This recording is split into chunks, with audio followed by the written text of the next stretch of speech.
아, 그러시구나. 대구로 내려가셨구나. 우리 여기 재밌어요. 뭐 대구에서도 하시고 서울에 계셨다 대구로 내려가시니까 대구에서 보시고 카나다에서도 공부하시고 와 정말. 아, 김현승 목사님, 어서 오세요. 반갑습니다. 아, 김현승 목사님 어저께 제가 그 책 참고문헌 봤거든요. 예, 제가 이따 전화 드릴게요. 아무튼 논문은 저한테 이렇게 전화 주시는 분들은 논문 씁니다. 100% 씁니다. 전화 안 주면은 논문은 못 쓴다고 보시면 돼요. 그래서 각 대학에서도 전부 다 지도교수를 배정해주는 이유가 그것 때문에 그러는 거예요. 지도교수 없으면 논문을 쓸 수가 없어요, 학생들이. 예, 그리고 써와도 누가 허락해준대, 통과시켜준대, 지도교수가 통과 안 시키자면, 심사도 못 받는데요. 그러니까 이런 과정들을 공부하는 것도 되게 중요한 거예요, 목사님들한테는요. 예. 그리고 목사님 이런 공부한 거에 대해서 어떤 뭐 학위로 인정받는 것 더 좋은 거잖아요. 내가 이런 공부를 실제로 했고 그거에 대한 어떤 학문적 이렇게 좀 근거를 가지고 있고 인정을 받는다는 것이 얼마나 중요합니까, 목사님? 그렇지 않겠어요? 네. 그래서 아마 우리 이제 박사과정 받으시는 분들은 제가 원어 인증서, 이대 납비 주는 원어 인증서, 이것도 미국에는 총장한테 이걸 의뢰했었대요. 우리 공부하시는 분이 이렇게 그거 꼭 받으라고. 그거 미국에서 받은 사람이 없다고. 대단한 거라고. 예. 그렇게 했다고 저한테 연락이 왔더라고요. 한 목사님이. 예. 자기 아는 미국의 그 신학대학 총장님한테 그걸 물어봤더니 그런 얘기 하더라고요. 그 공부하냐고. 그렇다고 했더니 그런 유대인들이 주는 납비들이 주는 그 인증서 받는다니까 그거 꼭 받으라고. 대단한 거라고. 예. 미국 사회에서는 그런 거 다 알죠. 그러니까 우리나라에서는 뭐 그런 자체를 몰랐고 그런 공부도 없었으니까. 목사님이 지금 대단한 공부하는 거예요. 예. 내가 이제 히브리들 사고와 유대인들의 사고들을 구분해서 목사님들이 강의하고 있잖아요. 예. 그러니까 이런 것들을 모르면 성경을 모르는 거예요. 예. 우리 대한민국에 이런 커리큘럼이 없으니까 신학교에. 그럼 별도로 공부해야 되는데 공부는 공부로 끝나는 거예요. 책을 그냥 많이 본 것 정도로. 저도 그렇게 공부했으니까 그동안에는요. 예. 근데 그것이 뭐와 연결이 안 되냐면 설교와 접목이 안 되더라고요. 설교가 안 돼요. 그리고 이제 그분들이 풀어놓은 내용들을 보면요. 그게 감동만 받아요, 제가. 와, 어떻게 이 말씀을 갖고 이렇게 풀 수가 있는가. 아, 제가 이제 이 원어 공부하기 전에는 좋아했던 이제 고전 학파들을 제가 많이 이렇게 책을 가지고 있거든요. 특히 로이드 존스 같은 사람들은 의사였었어요. 그분들이 이제 목회자가 돼서 이렇게 학자가 됐는데 그분은 언어의 마술사예요. 그냥 성경 구절 하나 갖고 책 한 권 써버려요, 그냥. 대단한 사람입니다. 제가 한참 공부할 때 그런 걸 감명받고 막 외우다시피 했어요. 근데 뭐가 안 되면 설교와 접목이 안 되는 거예요. 그냥 학문적 지식만 갖고 있는 거예요. 그러니까 복본은 잡아놓고 학문적 지식으로만 얘기해. 그것을 내가 복음이라고 했던 거예요. 그게 다른 복음이잖아요. 근데 성도들이 할 때 지식적으로 야 우리 목사님 참 훌륭하다, 좋은 책, 좋은 학자들을 많이 공부하시면서 이렇게 훌륭하시다 하는데 실제로 거기에는 알맹이는 없는 거죠. 그런 거에 대한 제가 회의를 많이 느꼈었습니다. 이게 뭔가 지금은 뭐 들쳐도 안 봅니다. 그 책들은요. 지금은 이제 한마디로 하면 제가 개인적으로 봤을 때 말장난하는 것 같은 느낌이 들 만큼 이렇게 분별력이 생기는 거예요. 그러니까 목사님들은 지금 공부하는 것은 다 구속사 설교에 포인트를 맞춰 있다는 것, 이렇게만 생각하시면 됩니다. 뭐 설교도 공부하고 작성법도 공부하고 성경도 공부한다, 뭐 교리도 공부 이렇게 하시면 안 돼요, 목사님. 우리 그런 데가 아닙니다. 그냥 오직 구속사 설교에 포인트를 맞추기 위해서 이런 것들을 필요하기 때문에 구술이 필요하기 때문에 공부하는 것이지. 목사님들 지금 목회하시는데 무슨 성경을 공부하고 교리를 공부하겠습니까, 목사님들이? 다 목사님 전문가가 돼서 가르치는 입장에 있는데요. 그렇잖아요? 그런 건 아닙니다. 착각하지 마시고요. 오해하지 않았으면 좋겠습니다. 그러니까 어떤 말씀을 본문을 잡고 설교를 해야 되는데 구속사 설교해야 되는데 이것의 근거들을 어떻게 우리가 끄집어낼 것인가, 그런 것들을 제가 접근하는 것이지 그게 본질이에요. 그러니까 부담 없이 공부하세요, 목사님들. 예를 들어서 내가 본문을 하나 잡아서 이 본문을 해석하는데 10개가 필요하다. 근데 목사님들 한 3개만 갖고도 충분히 그 본문을 설명할 수 있잖아요. 그죠? 그러면 되는 거예요. 10개를 다 알려고 하니까 힘들 수도 있어요. 물론 다 알면 좋지요. 근데 오늘은 3개만 공부하고 다음에 또 제가 관련되면 또 나오니까 그때 또 2개 더 공부하고 또 3개 잊어버렸으면 다시 복습하는 의미에서 공부하고 이러면 되는 겁니다. 그러니까 부담 없이 목사님 공부하신다고 하면은요, 원어는 그렇게 어렵지 않습니다. 대신 이거는 많은 시간이 좀 필요해요. 단발로 되지 않습니다. 목사님들이 뭐 설교를 받아간다 해서 이것만 있어도 자료만 있으면 된다. 1000만의 말씀 되지 않아요, 목사님. 그는요. 제가 장담합니다. 그리고 책이 다 있는데 뭐 책만 읽어보면 되겠지. 그렇게 될 것 같으면 제가 이렇게 하지 않죠. 그게 안 되는 겁니다. 그래서 목사님들이 같이 공감을 하고 진짜 내가 어떤 부분에서 이렇게 은혜를 받고 이런 것이 있습니다. 목사님도 똑같이 그것이 공감을 한다 그러면 이것이 진리예요. 그럼 목사님들이 단에 올라가서 이 말씀 전하실 때 목사님한테 은혜 받고 감동이 돼 이 말씀을 전할 때 성도는 똑같이 은혜 받지 않겠습니까? 그렇잖아요. 강사만 신나서 자기 도치에 빠져서 신이 나서 강의하고 성도들은 아니면 목사님들은 멀뚱멀뚱해서 이게 무슨 진리겠습니까? 그렇잖아요. 같이 공감한다는 것이 이게 진리이기 때문에 그렇습니다. 그러니까 그런 각도에서 우리 공부한다는 공부는 편해질 수가 있고요. 부담이 좀 덜어질 수 있습니다. 자, 한번 보겠습니다. 이인정수 목사님, 정광수 목사님 반갑습니다. 어서 오세요. 신약 책 한번 보겠습니다. 오늘은 우리 이제 공부 많이 하신 분들도 계세요. 근데 요즘 이제 한 달에 한 번씩 문법을 공부하다 보니까 복습하고 잊어버린 걸 다시 한번 이렇게 생각한다, 공부한다 이런 의미에서 공부하시면 좋을 것 같습니다. 제가 이 헬라어는 놓칠 수가 없어요. 왜냐하면 전에 설교를 만들 때 헬라어 신약을 풀 때 가장 핵심으로 보는 게 제가 1번이 바로 문법입니다. 구약에서 문법보다 더 많이 보는 것이 헬라어의 문법입니다. 헬라어에서 이 문법을 놓치면 되지 않아요. 그 다음에 이제 문화적인 배경인데 하나 더 굳이 집어넣는다고 하면요, 히브리 사고입니다. 히브리 사고인데 제가 문법을 중심으로 해서 풀다 보니까 제 입장에서는요, 굳이 히브리 사고까지 들어갈 필요도 없을 때가 참 많아요. 제가 전에도 그런 약속했잖아요. 앞으로는 제가 이제 책은 없지만 저한테 있지만 제 것만 갖고도 히브리 사고를 좀 명사 같은 풀어드리겠습니다 했는데도 불구하고 충분히 저 헬라어의 문법이나 단어 뜻만 갖고도 충분히 제가 풀어지거든요. 근데 진짜 안 되는 지명 같은 거는 구약의 지명들은 가야 됩니다. 왜 가야 되냐면 헬라어 사전에서 가라고 돼 있는데 어떻게 안 가겠습니까? 그죠? 그런 것들은 합니다. 근데 의도적으로 제가 들어가서 하지 않아도 충분히 구속사가 나오기 때문에 지금 그렇습니다. 물론 이제 신약을 히브리어로 보는 명사 같은 거는 뭐 진동되는 게 엄청나게 나옵니다. 더 구체적으로 나옵니다. 뭐 그런 것들은 제가 무리해서라도 풀도록 그렇게 하겠습니다. 자, 보겠습니다. 몇 페이지 하면요, 84페이지. 능동태 2강입니다. 마태복음 14장 14절입니다. 제가 좀 천천히 하면서 목사님들이 이제 좀 확실하게 이해하게끔 이렇게 좀 문법 위주로 오늘 좀 강의하겠습니다. 문화적인 배경보다도 문법 위주로 좀 오늘 강의하도록 할게요. 자, 예수께서 나오사 큰 무리를 보시고, 무슨 여기서 큰 무리라는 것은 우리가 좀 구체적으로 좀 설명을 해야 되는데 설교에서는 그렇습니다. 그러니까 이제 이게 이제 큰 무리라는 개념 속에는 자기의 어떤 육신의 병을 고치려고 하는 사람도 있고, 하물며 구경꾼도 있지 않겠습니까? 그렇죠. 멀리서 바라보는 자들도 그런 군중들도 있을 것이고요. 또 정말 예수님의 본문의 말씀을 사모해서 모이는 무리들도 있습니다. 또 정책인 목적을 갖고 있는 사람들도 있지 않겠습니까? 그렇죠. 그리고 또 이방인들도 있을 것이고, 이런 무리들을 지칭하는 겁니다. 여기서는요. 왜 그러냐면 이제 뒤에 얘기들이 중요한 거예요. 그리고 무리를 보시고 불쌍히 여기사 그 중에 있는, 그 중에라 했잖아요. 이봐, 그 중에. 그러니까 많은 각양각색의 사람들 중에 병든 자를 고쳐주셨다. 자, 여기서 이제 핵심은 이제 우리가 볼 때 이제 본문으로 들어가지 않더라도요, 세부적으로 들어가지 않더라도,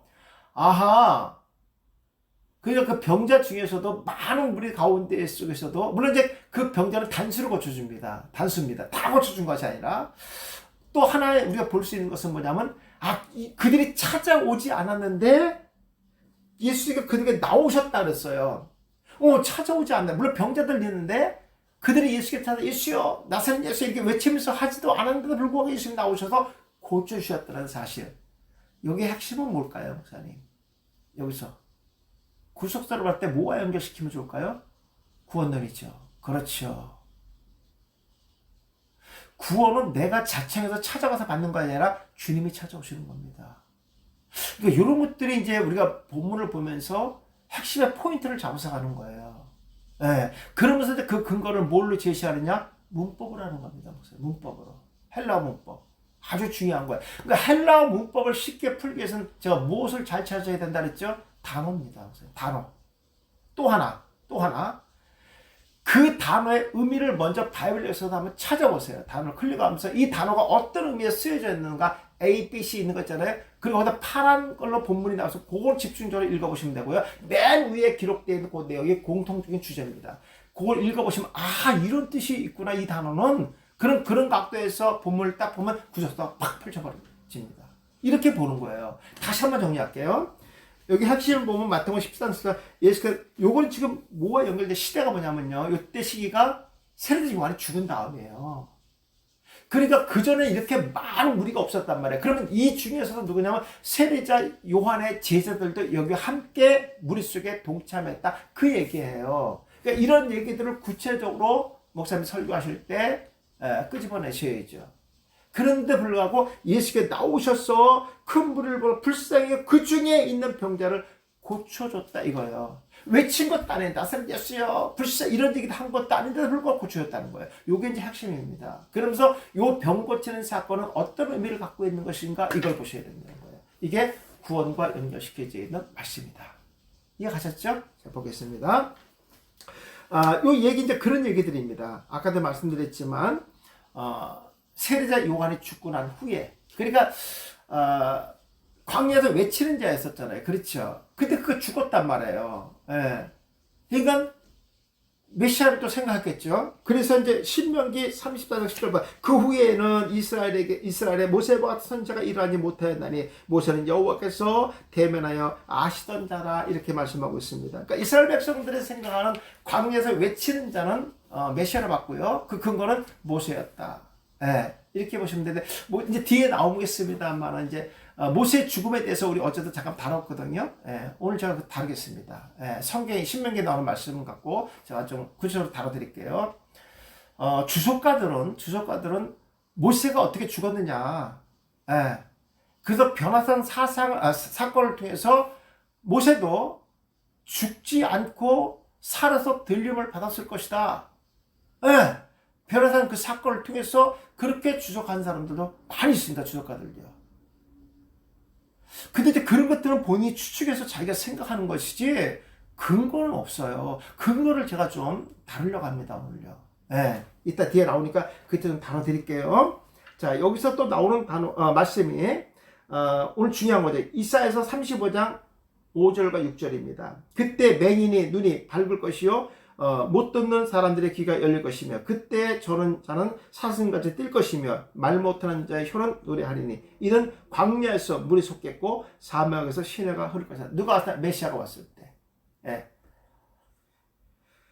여기서 보시면 이제 나오셨다는 단어가 아주 중요합니다. 나오셨다. 그러니까 메시아가 오면은 반드시 그러니까 그때는 이제 그런 사상을 갖고 있는 거예요. 메시아 사상을 갖고 있는 거죠. 그러니까 어떤 능력을 행하고 군족을 성도하는 자 같은 어떤 힘과 능력을 가진 자들을 메시아로 보는 거예요. 예, 그런 사상을 갖고 있는 거죠.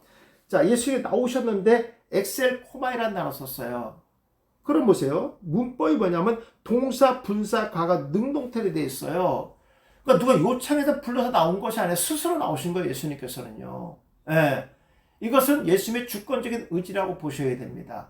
그러면 과거니까 예수께 나온 것은 현재형이잖아요. 그죠? 이게 과거형이면 예수께서 이 자리에 나오시기 위한 목적이 있을 거란 말이에요. 그렇죠? 이 땅에 오신 목적도 그것이고 예수님의 사역죠. 공생의 사역도 바로 이런 목적을 가지고 나오셨다 이렇게 보셔야 됩니다. 그냥 오다 보니까 병자가 있네 고쳐야 돼 이런 개념이 아니라 예수님이 나오신 목적이 있었다. 예, 이렇게 보셔야 됩니다. 자, 그러면 여기 능동으로 나오셨으니까 이렇게 봐야죠. 설교를 만들 때는 병자들의 요청에 의해서 나오신 것이 아니라 예수님께서 스스로 의지를 갖고 많은 군중들 앞에서 나오셨다. 왜냐하면 고쳐줬다는 것이 3인칭 단수로 되어 있단 말이에요. 그러니까 거기에는 많은 목적을 갖고 모인 자들도 있고 목적 없이 구경꾼도 모인 사람들이 있었다는 거예요. 또 그들만의 생각과 또 그들이 어떤 그 이득을 위해서, 목적을 위해서 모인 사람도 있어요. 예수님에 관계없이 모인 사람들도 있을 겁니다. 그럼에도 불구하고 예수님께서 고쳐준 그 병자는 한 명밖에 없었다. 이것도 직설법 가고로 되어 있습니다. 이것도 능동입니다. 예. 그러니까 우리가 청함받은 사람은 많지만 택함받은 사람은 적다는 말의 의미는 뭐다? 구원과 연결시킨 거죠. 이것도 마찬가지입니다. 여기서 말씀은 그렇게 해서 연결시키셔야지 구속사 설교가 이건 맞습니다. 물론 저도 이제 예수의 기적 중에서 그런 관점에서 풀어놨습니다. 예. 그러니까 예수의 기적 사건이 무엇을 주제로 어떤 목적으로 예수님께 치료하시는 목적이 뭔가 이런 것들이에요. 제가 하나 비교해 드릴까요? 우리가 이제 5월 마지막 주, 우리 5월 마지막 주, 날짜는 잡혔어요. 5월 27일 날, 목요일 날, 예수님의 기적 33편. 아마 다 못할 것 같아요. 이거는 나눠야 될 것 같아요. 너무 많기 때문에, 방대하기 때문에. 양도 되게 많습니다. 33편이기 때문에. 이런 구분들이 있단 말이에요. 그런 구분들을 목사님 어떻게 보시냐면요. 예를 들어 이런 것들도 있어요. 이게 이제 여기가 어디 베세다잖아요. 그러니까 지역적인 의미도 있고 또 하나는 뭐냐면요. 어떤 시기적인 것도 반드시 들춰내야 됩니다. 예. 특히 여기서는 왜 이렇게 많은 무리가 모였을까? 시대적인 배경 같은 거 이런 것들도 반드시 서론에 들어가셔야 됩니다. 예를 들어서 중풍병자를 치료받기 위해서 4명의 사람이 지붕을 뚫고 들어온 사건도 어디서 했다죠? 거긴 가버나움이라고 그 장소를 지칭했죠? 바로 이런 것들입니다. 가버나움 뒤에 나옵니다. 또 우리 공부 중에 나옵니다. 네. 위로자의 마을이라는 뜻이잖아요. 가버나움 합성어거든요. 이거는 반드시 히브리어로 가야 됩니다. 헬라어 히브리어로 가라고 돼 있어요. 그러니까 이런 거에 대한 의도가 있단 말이에요. 우리는 그냥 왜 어떤 때는 지역을 얘기하고 어제 시기적인 배경을 얘기하고 어떤 사람들을 중심으로 기록한 것이고 치료의 중심을 외치는 자의 소리를 듣고 치료하는 것이 있는가 하면 예수님 스스로 외치는 자 없이 가셔서 치료해주는 목적들 이런 것들을 목사님이 먼저 설교를 준비할 때 이미 설정해 놓으셔야 되는 거예요. 그래서 제가 말씀드렸죠. 우리가 설교를 준비할 때 내용 다 알고 있어요. 누가 그거 모르나요? 제가 20번 이상 본문을 읽어야 될 의미가 여기에 있는 거예요. 이제는 우리가 원어 공부하면서 이렇게 말씀을 보면서 뭔가 소위 말해서 이 분석을 좀 할 줄 아셔야 돼요. 그렇게 하기 위해서는 그 절만 내가 설교하려고 했던 그 절만 읽는 것이 아니라 그 앞절도 읽고 뒷절도 읽고 어떨 때는 앞장도 읽을 때가 있어요. 이런 겁니다. 예수님께서 배를 타고 물을 건너 오셨다 했을 때 그 전에가 어디였는가, 거기서 무슨 사건이 있다 일로 오셨는가, 이것도 너무 중요한 거예요. 신약에서는 이런 것들이, 사복음서 안에서는요 이런 예수님의 동선이 전부 연결되어 있다는 것을 항상 생각하셔야 됩니다. 구약하고는 조금 다릅니다. 네. 그래서 이런 부분, 특히 공간복음에서 나타나는 예수님의 행적 같은 것들은요 앞뒤 문맥들을 반드시 접목시키셔야지만 성경에 기록된 의도들이 그대로 나온다는 거. 그래서 제가 오늘 말씀드린 건 너무 중요한 거예요. 네, 우리 금요반에서 공부하시는 우리 서울분 우리 목사님들은 그 정도 이제 생각하고 하셔야 됩니다. 예. 지방에서는 아마 이렇게 내가 말씀 되게 부담스러워 하실 거예요. 예. 왜냐면 이런 자체도 모르는데 그것까지 어떻게 생각하면서 하겠냐 이렇게 하실 거예요. 근데 목사님들은 그 정도까지 생각하시면서 이제 성경을 보셔야 됩니다. 뭐 그런 것들을 우리가 은혜 설교, 제목 설교에서 많이 활용했었잖아요. 그죠? 그렇게 보시면 되겠습니다. 자, 넘어가겠습니다. 여기서 이제 능동의 개념은 그런 의미를 갖고 있다는 걸 제가 말씀드리고, 구속사는 그렇게 푸셔야 됩니다. 주권적 의지. 자, 그 다음에 어디냐면요 102페이지입니다. 수동 D4 풀겠습니다. 마태복음 15장 13절입니다.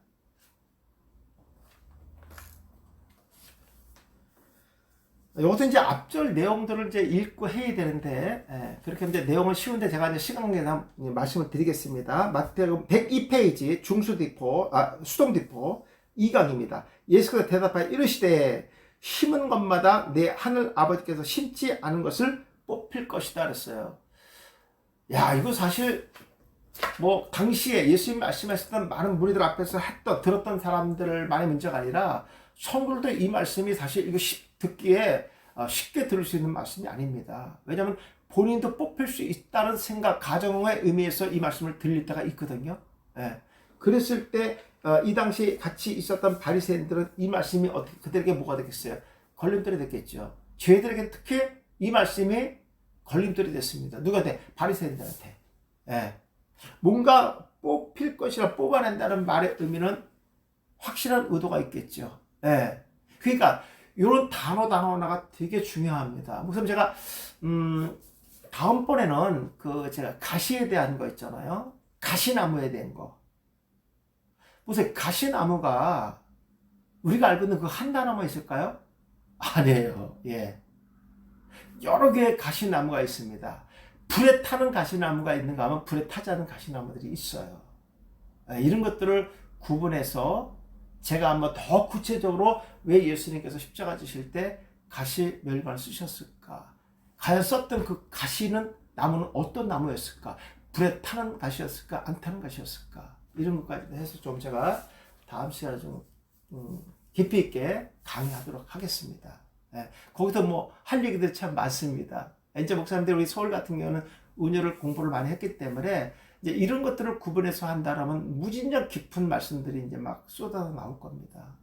뭐 기대하셔도 좋아요.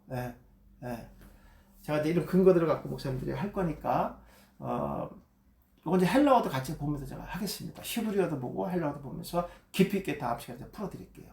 뭐 이거 기대해도 좋습니다. 제가 지금 준비하고 있거든요. 자 보겠습니다. 예수께서 대답하시는 거예요. 자, 근데 이제 이게 뭐냐면요. 과거형에다가, 참 이게 어려운 거예요. 헬라어에서 과거형은요, 진짜 어려운 거예요. 저도 이제 이 문법을 처음 공부할 때 이 부분이 되게 걸림돌이었어요, 저한테는요. 왜냐면 이것이, 이게, 아니, 예수님이 말씀하는 지금이 현재인데, 이걸 과거로 했다면 그 전에 한 것도 아니고, 오늘 처음 만난 사람들 이 얘기 하는데, 대답하는 건데, 지금 말을 현재 듣고 바로 대답하는 건데, 이게 어떻게 과거일까? 여기 열리기까지는 저도 시간이 많이 필요했었어요. 뭐 배웠으면 참 쉽게 넘어갈 텐데, 이게 뭐 한 단어의 의미를 배운다고 이게 될까요? 문장마다 보면 너무 어려운 문장들이 나올 때도 과거가 있는데, 그럴 때 진짜 어려워요. 그래서 이런 거잖아요. 베드로가 물을 언제 걸은 적 오늘 처음 걸은 건데. 근데 이게 각오라는 거야. 이거 어떻게 해석을 해, 이거를요. 이런 거 봐요. 참 어렵습니다. 이 대답도 맞죠. 이게 각오라는 거예요. 그 다음에 이제 뭐냐, 수동 디포예요. 그러니까 디포는 대답하는 주체는 예수님이 하시는 거예요. 그죠? 근데 수동이니까 이거 간단하죠? 듣고 답하는 거니까. 이건 괜찮아요. 근데 과거라는 거예요, 과거.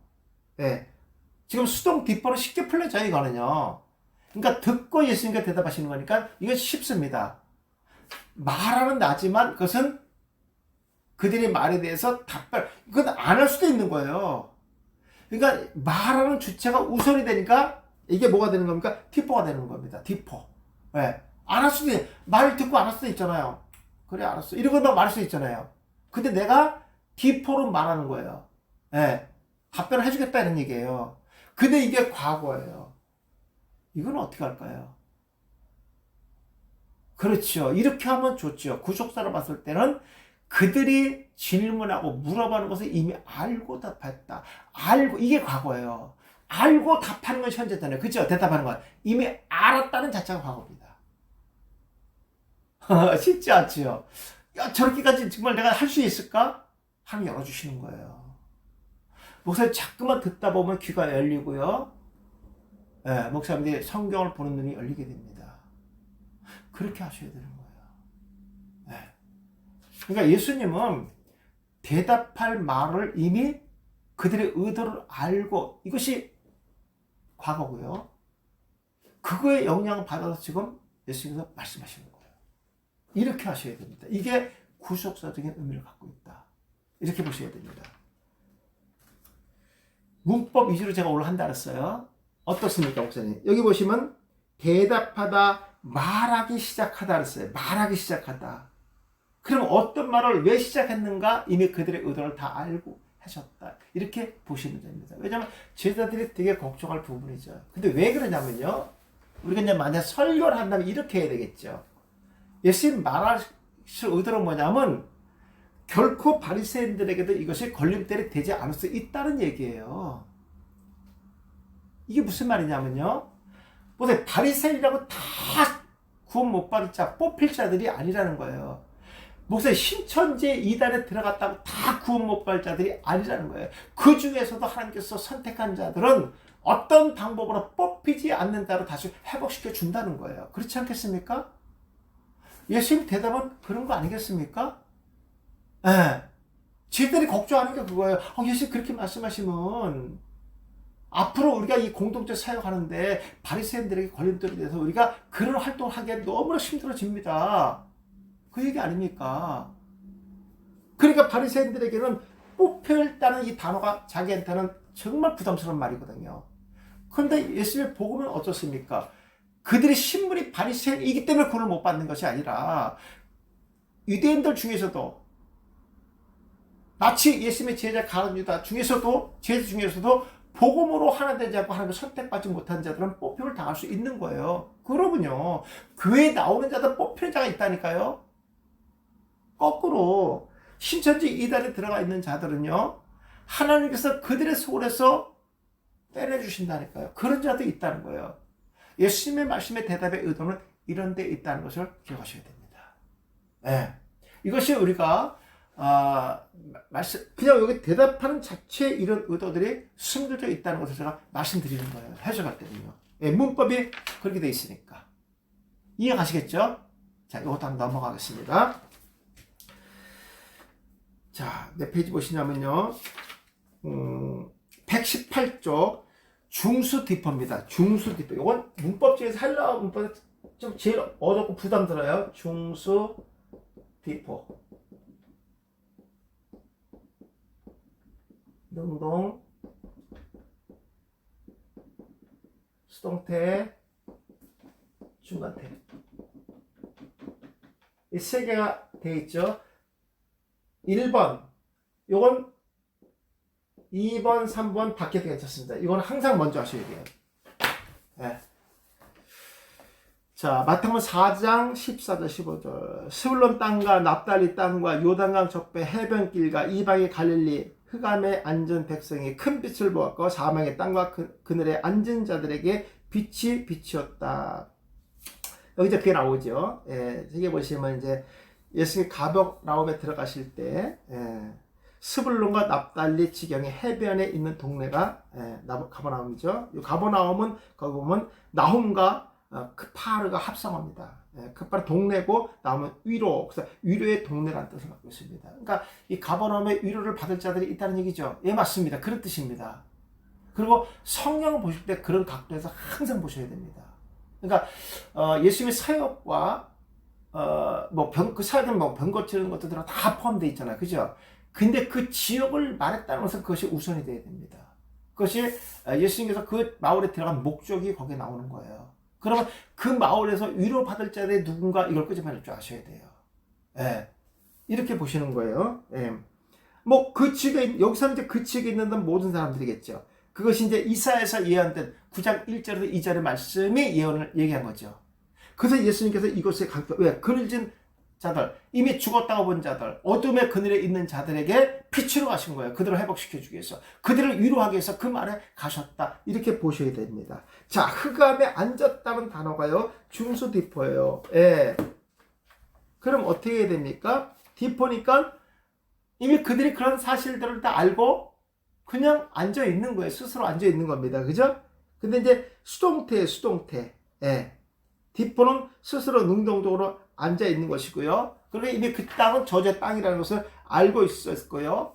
그리고 수동태는 이미 조상 대대로 영적으로 죽어 있었다는 의미를 갖고 있는 거죠. 예, 앉아 있는 그 지역을 얘기하는 거예요. 예, 자기들뿐만 아니라 이전부터 이미 그런 전수와 신앙 전수와 그런 땅에서 이미 살아 있음을 이미 흘러왔다 이렇게 보셔야 되고요. 그런데 이제 중간태는 뭐냐면 앉아 있었을 때 결과가 돌아오는 거잖아요. 뭐가 돌아왔습니까? 빛 대신 예수 그리스도가 그 땅에 들어오셨다는 거예요. 이렇게 해석은 문법 해석은 그렇게 하셔야 됩니다. 그러니까 목사님들 설교하시기 전에 해석하기 전에 먼저 문법에 대한 개념만 딱딱 세워 놓으셔야 돼요. 그러기 위해서 어떻게 해야 되는가? 본문 20분 이상 읽으셔야 됩니다. 내용 스토리는 알아요. 근데 이제 우리는 확실한 그 단어의 근거들을 찾아내시려면 그렇게 분석을 하셔야 됩니다. 그 다음에 이제 뜻을 보시면 여기 이제 책에서는 앉았다는 단어만 했는데 우리 한번 바이블 열어볼까요? 마태복음 14장 15절 한번 보겠습니다. 마태복음 14장 15절에서 자, 요거 한번 찾아볼게요. 제가요. 14장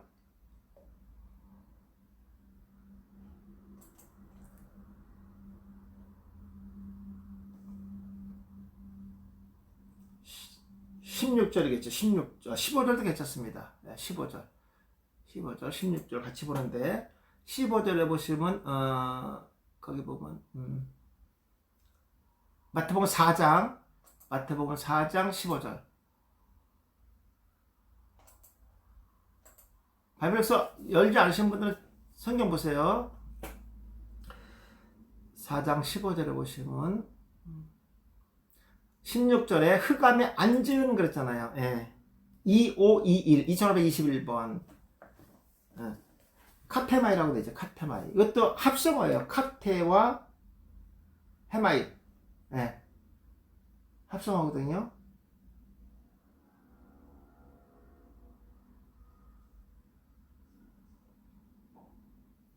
그러면 이렇게 보셔야 되는데요. 이 단어가 어떤 의미냐면 이렇게 돼 있어요. 바이블에서는요. 앉는다는 것은 종종 고대 사회에서 명예와 권위의 표시였다.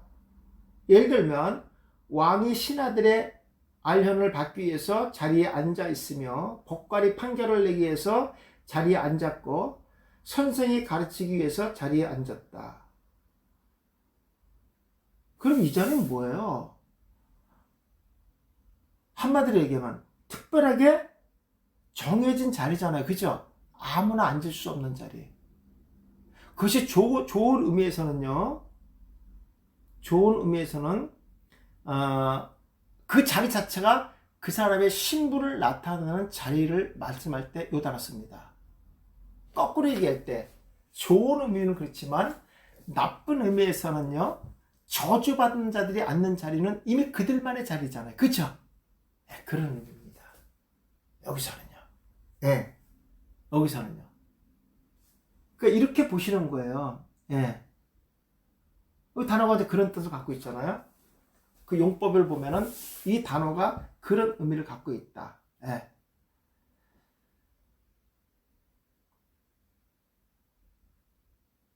식탁의 자리를 예를 들었네요. 식탁의 자리. 식탁의 자리도 정해진 자리에 앉아야 되잖아요. 그죠? 그 자리가 곧 자신의 뭐를 나타낸다? 신분을 나타낸다. 위치를 나타낸다고 그랬죠. 그죠? 상속과 말속에 대한 개념. 이제 어떻게 보시는지 아셨죠? 앉았다는 자리가 단순하게 앉은 것이 아니라 그 자리는 그 사람의 신분을 나타낸다. 어떤 정체성을 나타내고 상태를 나타내는 단어이다. 그럼 여기서 이 스불론과 납달리 땅에서 갈릴리 흑암에 앉은 백성이 이건 어떤 백성입니까? 그들만 죽음의 땅에서 죽은 자들이 앉아있는 장소의 의미를 얘기하는 거예요. 맞죠, 목사님? 그곳에 누가 빛대신 예수가 찾아오는 거예요. 어디에? 이사야에서 예언된 그 말씀이 예수님이 찾아옴으로 뭐가 된 거야? 성취됐음을 얘기하는 겁니다. 됐죠? 문법도 똑같이 풀어지잖아요. 문법도. 수동태니까 이미 선자로부터 이미 죽은 자들로부터 앉아있던 그 장소를 떠나지 못한 자들, 그들은 다른 장소에 갈 수가 없는 거예요. 그들 그 자리에서 계속 앉아있어요. 이게 수동태입니다. 춘같은 뭡니까? 그것에 예수께서 찾아오신 거예요. 앉은 자리에 찾아오신 거예요. 빛으로 예수님 찾아오신 겁니다. 그러니까 누가 앉아서 아니라 스스로 앉아있는 거예요. 자기는 그 자리가 자기 정해진 자리라는 얘기예요. 이해 가시겠죠? 지금 제가 문법만 집중적으로 하는 겁니다, 목사님. 이렇게 보셔야 됩니다. 문법을 푸실 때 이렇게 보셔야 되고, 그 다음에 이제 앞뒤 문맥과 문화적인 배경, 그 다음에 이 지역이 어디인 것인가 이런 것들도 구체적으로 목사님들이 이제 다뤄주시면은 이제 서론에서 다뤄주시면 되겠죠. 서론을 다루시고 결론을 다룰 때는 이제 구속사를 결론을 마치면 되고요. 그 다음에 대지를 잡으실 때도 마찬가지로 그 말씀 하나하나의 구속사의 의미를 갖고 잡으셔야 된다. 근데 이제 목사님 저는 이제 이렇게 잡거든요. 본문에서 대지를 잡아버려요. 왜냐면 그 본문의 내용을 풀 거니까, 구속사도 풀 거니까. 그게 안 풀리면은 참 이게 어려운데, 확실하게 소대지를 잡을 때는 그 단어의 의미를 제가 본문에서 풀어버리기 때문에 다른 상징적인 의미로 이렇게 잡을 필요는 없습니다. 그대로 본문으로 잡는 것이 좋겠다 이런 생각이 들고요. 이 정도만 해도 충분히 될 것 같습니다. 자, 하나 더 볼게요. 오늘은 제가 아주 정말 자세하게 좀 해드린 겁니다. 아까 제가 말씀드렸던 건 이제 그 부분이 나왔는데 134쪽 수동태입니다. 수동태. 수동태 134쪽 2강 수동태 마태복음 17장 2절입니다. 그들 앞에서 변형대사 그 얼굴이 해같이 빛나며 옷이 빛과 같이 휘어졌더라. 예. 마태가 변화산상에서 예수님의 모습이 변형되고 얼굴이 해같이 빛나는 것을 증거하고 있는 거죠. 그리고 구약에서 모세를 떠오르게 하는 대목이 바로 이겁니다. 그래서 주석가들은 이것을 통해서 모세가 왜냐하면 장사 지낸 자들이 없으니까 하나님 지낸 것이니까 하나님께서 이미 치러주신 거기 때문에 아마 죽지 않고 영원한 몸으로 변화되어서 들림 받았을 것이다. 이 대목을 통해서 이렇게 주석을 해놓은 분들도 되게 많아요. 네. 자, 그러면 제가 본문을 한번 같이 볼게요. 신명기 34장 볼게요. 신명기 34장.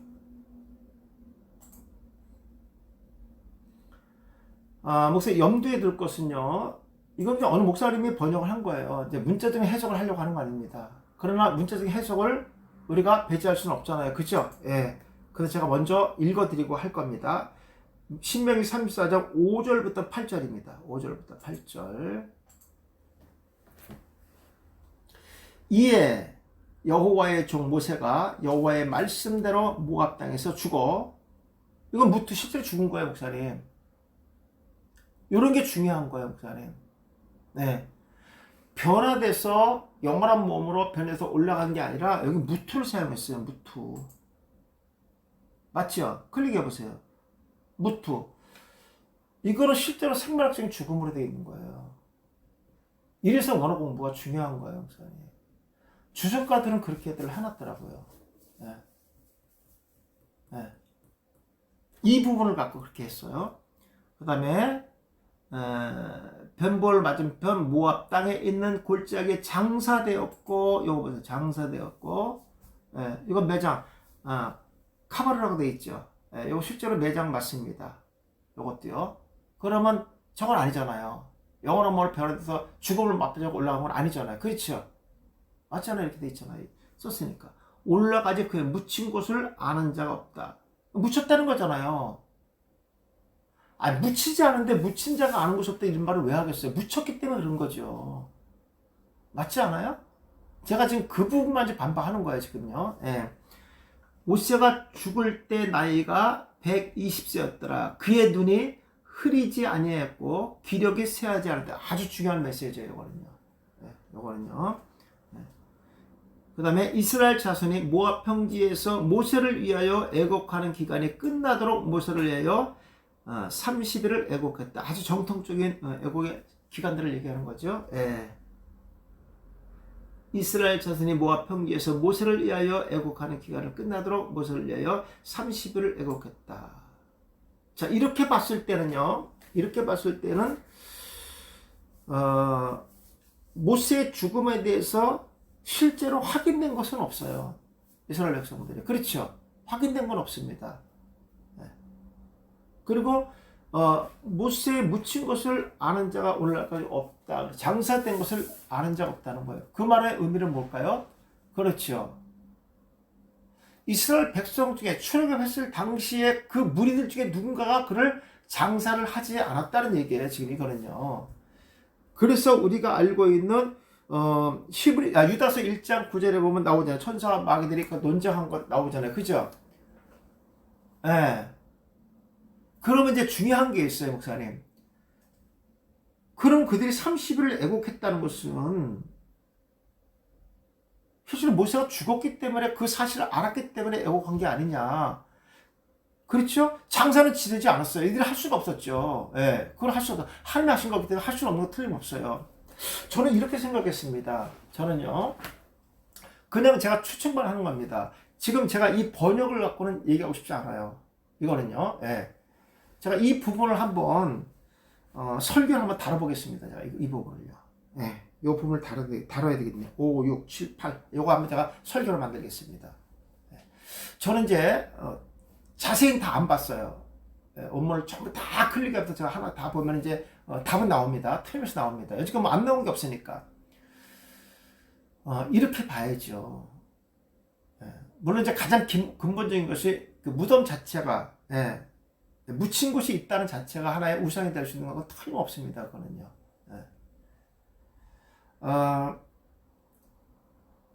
제가 이제 강시태 박사님의 그 언어 해석 성경이 있는데 거기는 확실하게 이제 구분을 해놨어요. 그분은요.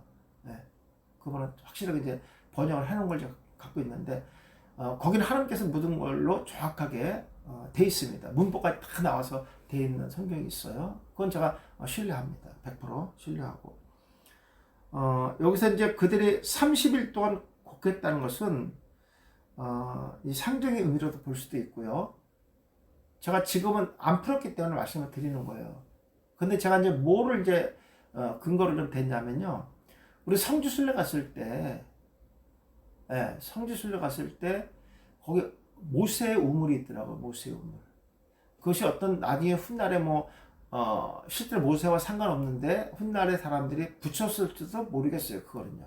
모르겠는데 아무튼 모세의 우물을 가이드를 통해서 우리가 들었거든요. 그래서 저는 사실 목사님들 한번 듣고 들어간 다음에 저는 다시 혼자 나왔어요. 원래 빠져나와서 몰래 하는 게 좀 이상하네. 거기서 기도 다 하고 목사님 그 성전에 들어가서 할 때 전 나와버렸어요. 그래서 그 모세의 그 우물을 그 위에서 다시 한번 바라보면서 묵상을 했었습니다. 그런 부분들. 그 다음에 세력 골짜기에서 일시에 죽을 때 일지적으로 다 몰살돼서 죽었을까? 그건 아니라는 거죠. 우리가 성경을 보는 관점을 보셔야 됩니다.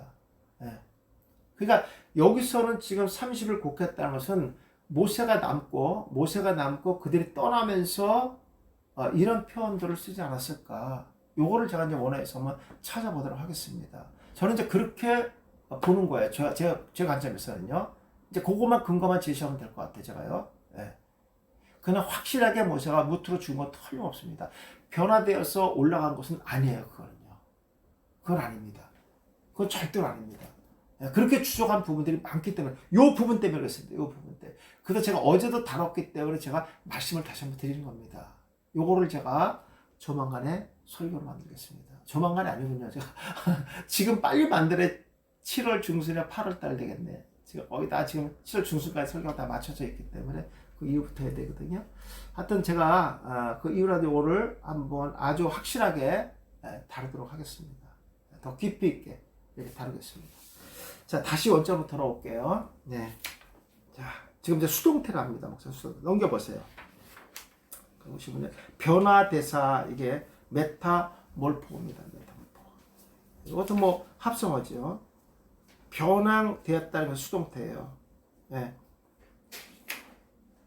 이거는, 우리가 무슨 뭐 이렇게, 어떤 전혀 다른 모습으로 변화되었다. 이렇게 풀면 안 되겠죠, 이거는요. 이거는 영원한 몸으로 변화된 것을 얘기하는 겁니다. 영원한 몸으로. 그렇게 하셔야 돼요, 이거는요. 뭐 성형수술한 것처럼 이렇게 되었다. 이렇게 하면 좀 곤란하죠.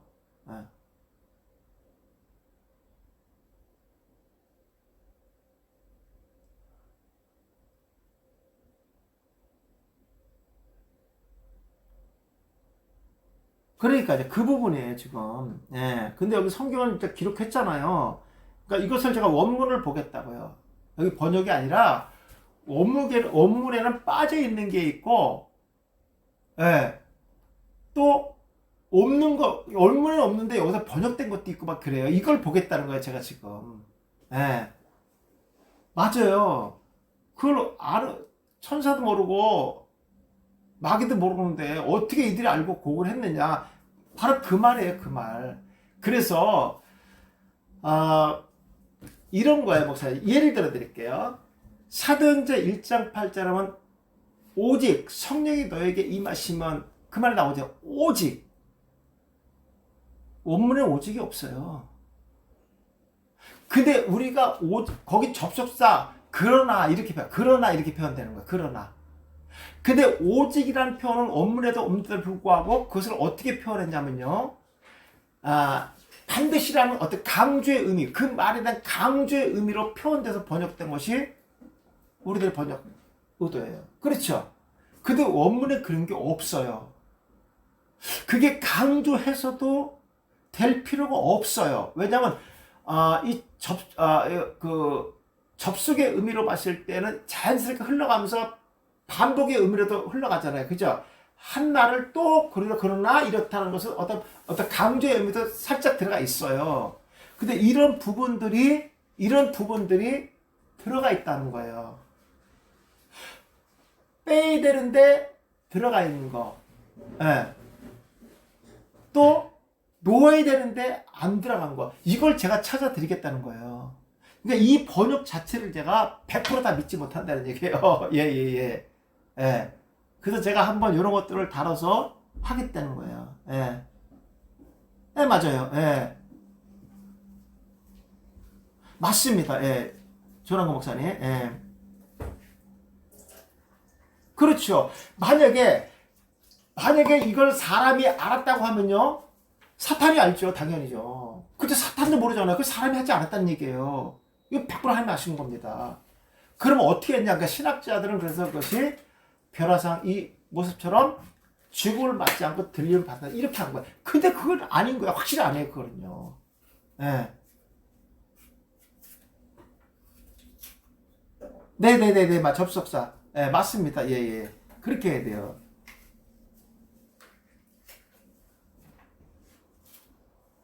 네, 맞아요. 유다서 1장. 그러니까 이런 부분들이 중요한데, 사실 엄밀히 따지면 이거 그렇게 중요하지 않아요, 이거. 예. 뭐, 백성들 곡해 따르, 이게 중요한 게 아니에요.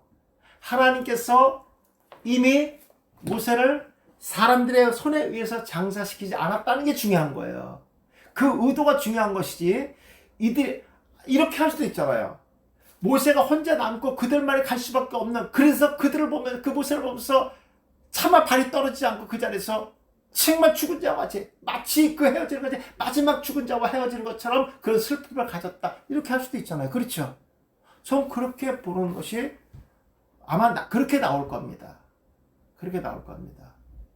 그렇게 봐야 돼요. 왜냐하면 이것을 여기다가 그들이 곡한 것을, 이거를 집중적으로 이것을 해버리면요, 다 무너져 버려요. 유다서 전부 다 무너져 버리는 거예요. 예.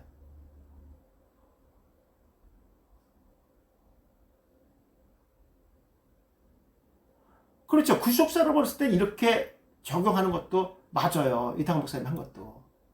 그러니까 우리가 뭐냐면요, 이 본질에서 무엇을 얘기하고 있느냐, 그게 중요한 거예요. 우리가 지금 누군가 번역했는데 이 문자적인 해석으로만 보면요, 이거 앞뒤가 안 맞아요. 그 유다서 1장 9절 어떻게 해석할 거야, 이거를요.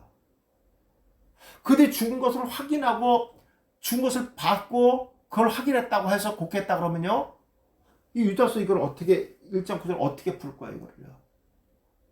말이 안 되는 거예요, 목사, 이거는요. 이렇게 해석하시는 분도 있어요. 이렇게. 그 당시에 모세가 거기서 죽었고, 이스라엘 백성들 다 장사를 치르고 국가에 다 떠났다. 그런데 이제 문제는 뭐냐면, 그 후손들이 그것을 알면 우상화가 되니까 하나님께서 그들의 생각 속에서 그것을 지워버리게 하셨다. 이렇게 해석하시는 분 있어요. 그럼 누가 알죠? 사탄이 알죠.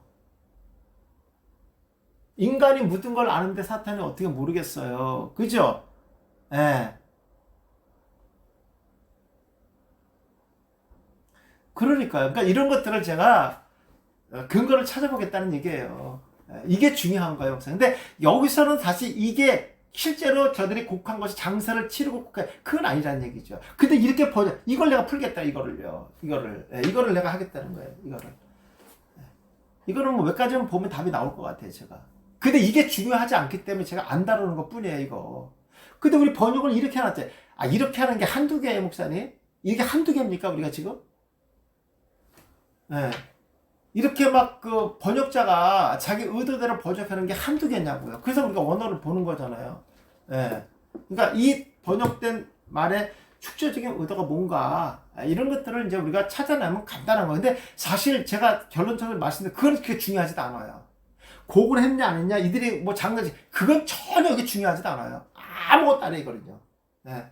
끝에 가서 잠깐 집어넣는데 이게 중요한 것이 아니라 골짜기에 장사되었고 오늘날까지 그 묻힌 것을 아는 자가 없다. 이게 중요한 핵심이에요, 목사님. 이게. 예. 장사된 건 틀림없어요. 그 골짜기에서. 예. 그러면 이 말의 의도는 구속사로서 봤을 때는 모세의 사명은 여기까지예요. 예. 여기가 이제 모세의 사명입니다. 이런 것들은 핵심으로 다루는 게, 그 다음부터 바톤을 누가 받냐? 여호수아가 받는 거예요. 이런 것들이